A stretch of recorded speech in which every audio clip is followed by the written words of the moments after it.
Hello friends, welcome back to our channel FinStock.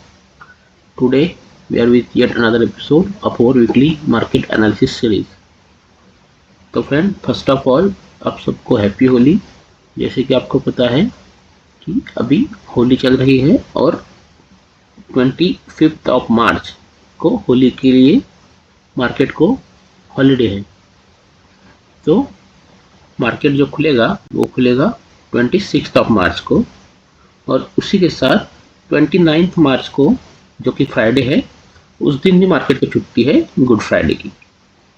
तो काफ़ी छोटा वीक है ये, बस 3 दिन ही ट्रेडिंग होगा जो कि 25 को छुट्टी है, 26, 27 और 28 3 दिनों के लिए बस ट्रेडिंग कंटिन्यू होगा। तो फ्रेंड्स जैसे कि आपको पता है कि हमारी ये जो सीरीज़ है इसमें जो मार्केट क्लोज होता है फ्राइडे को, तो क्लोज होने के बाद हम वो जो लास्ट वीक हुआ है उसका एनालिसिस करते हैं और उसमें कौन से सेक्टर ने कैसे परफॉर्म किया उसके बेसिस पे हम उस सेक्टर से नेक्स्ट वीक में कुछ अपॉर्चुनिटीज़ मिलती है क्या वो देखकर उनको फिर हमारे जो पैरामीटर्स है उस पर जज करके अगर उसमें कुछ अपॉर्चुनिटी मिलती है तो हम उसमें ट्रेड लेते हैं। तो जैसे कि आप देख सकते हैं लास्ट वीक में रियलिटी, ऑटो और मेटल सेक्टर ने काफ़ी अच्छा परफॉर्मेंस दिखाया था और 5.34, 4.23 और 4.21% के पॉजिटिव गेन दिखाए थे। और अगर आप देखेंगे तो नेगेटिव आईटी था जो कि 6% डाउन था और एफएमसीजी जो कि 0.7% डाउन था। तो आपको जैसे कि पता है हम ये जो रियलिटी, ऑटो और मेटल सेक्टर है इसमें से कुछ स्टॉक्स ढूंढेंगे और उसको एनालिसिस करेंगे और फिर इस पे हमारी स्ट्रेटजी हम डिफाइन करेंगे कि हम किस प्रकार से इसमें आगे ट्रेडिंग कर सकते हैं। तो फ्रेंड्स आप हमारे वीडियोस तो देखते हैं लेकिन इसको लाइक करें, शेयर करें, इसी के साथ अपने कमेंट्स भी करें और चैनल को सब्सक्राइब कर दीजिए और बेल नोटिफिकेशन दबा दीजिए ताकि नए वीडियोस के अपडेट आपको तुरंत मिल सके। तो लेट्स गो टू चार्ट। ये जो सेक्टर्स है इनके हम स्टॉक्स अभी एनालिसिस करते हैं। तो पहला जो सेक्टर था वो रियलिटी सेक्टर था और उससे हमने सनटेक रियलिटी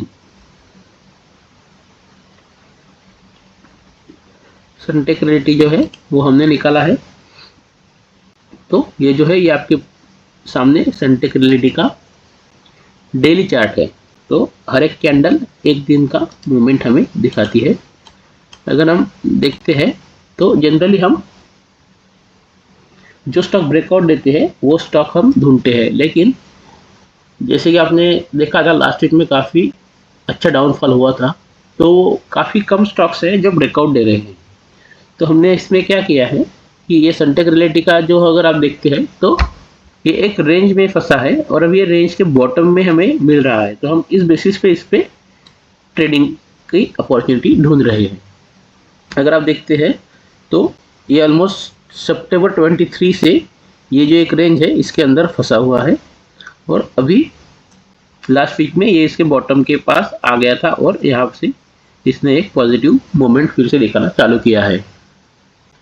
तो ये जो स्टॉक है इसको हम अगर ये जो कैंडल है जो क्लोज हुआ है इसका है 407.9 है, यानी 408 है हम करते हैं।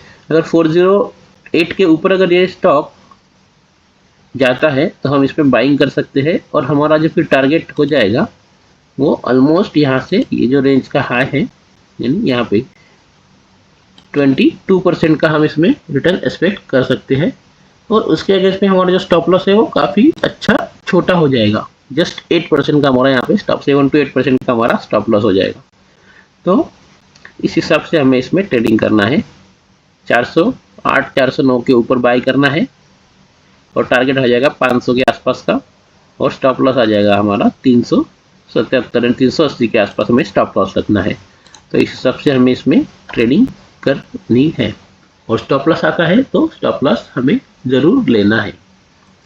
देन दूसरा स्टॉक है गोदरेज।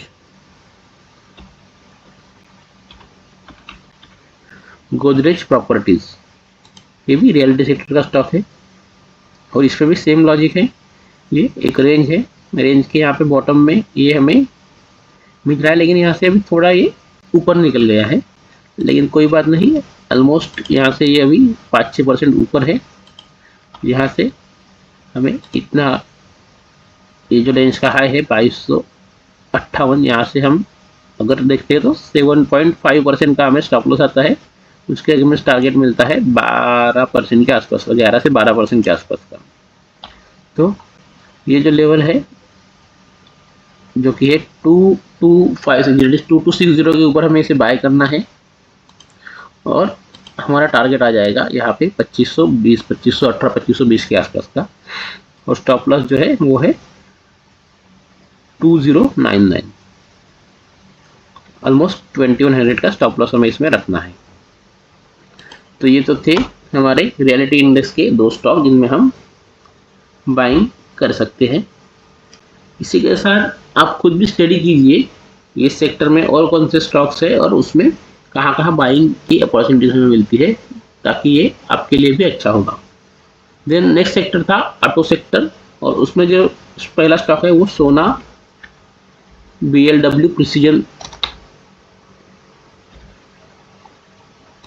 प्रिसीजन फोर्जिंग करके हैं।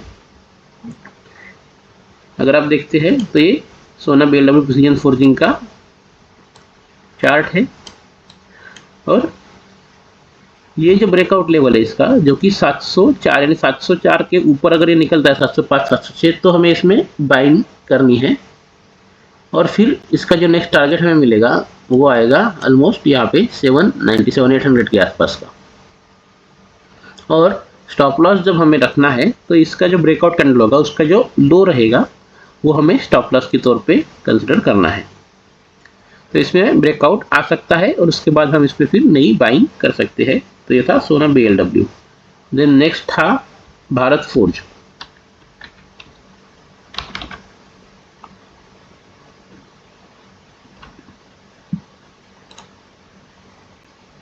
तो ये भारत फोर्ज का हमारे सामने चार्ट है। अगर आप देखते हैं तो लास्ट ये फरवरी महीने में इसमें काफ़ी बड़ा डाउनफॉल हुआ था, ऑलमोस्ट एक दिन में ही ये 14% नीचे गिरा था, और उसके कंसेक्यूटिव में और 3%, मतलब 17% 2 दिनों में ही इसने फॉल दिखाया था। तो ये जो लेवल है ये इसका काफ़ी अच्छा सपोर्ट है, यहाँ से इसने काफ़ी अच्छा रिकवर भी किया था, और फिर से यही लेवल पे इसने यहाँ पे अभी सपोर्ट हमें लिया है। तो ये जो है ये कैंडल के हाई पे हमें बाय करना है।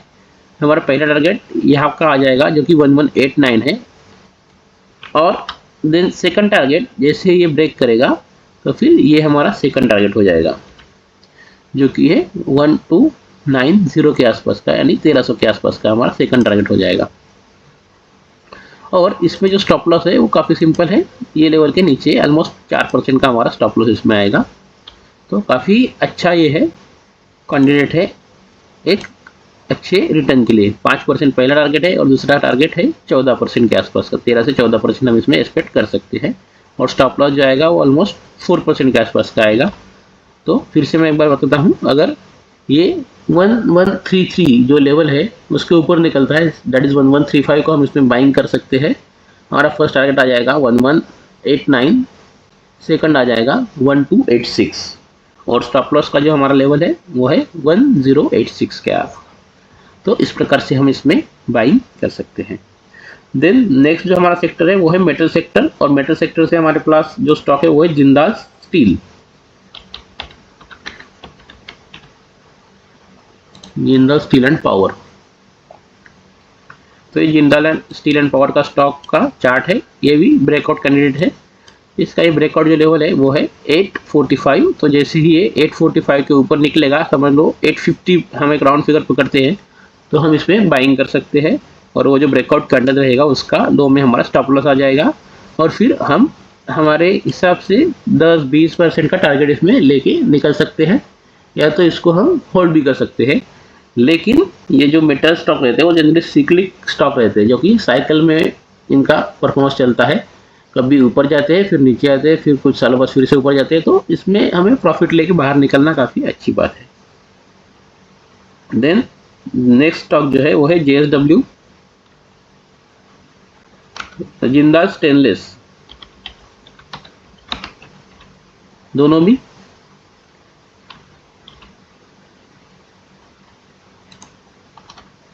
जो स्टॉक्स है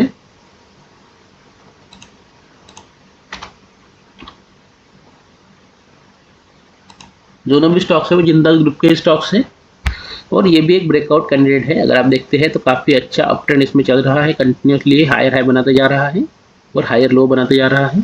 इसका जो ब्रेकआउट लेवल है ये भी मैं आपके सामने मार्क करता हूँ, जो कि 707 का है। जैसे 710 के ऊपर निकलेगा हम इसमें बाइंग कर सकते हैं और ये जो हमारा स्टॉप लॉस है वो सिंक के हिसाब से 650 के आसपास हमारा स्टॉप लॉस आ जाएगा और फिर हम एक काफ़ी अच्छा इसमें डिसेंट टारगेट लेके निकल सकते हैं। तो अभी के लिए इतना ही फ्रेंड्स, थैंक यू।